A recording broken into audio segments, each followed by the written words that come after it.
let's learn how to link or change your phone number that's linked to your Binance account. I will show you this tutorial on PC, but the method is very similar with any other device, so you can follow this tutorial even with your phone.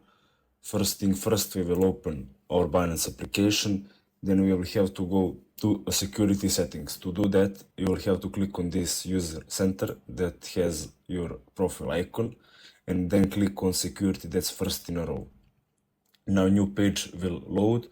Here you will find phone number option that's used for account security.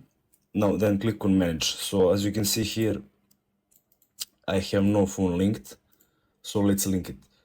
Now new page will load that says phone number verification. You will have to click on this yellow button, add phone number, and now this pop-up will appear. Before you reach to this state, if you never did add your phone number, you will have to verify your email first. So first you will get email code verification. Then after you verify that, this pop-up will appear. So here you will enter your phone number and then click on this get code.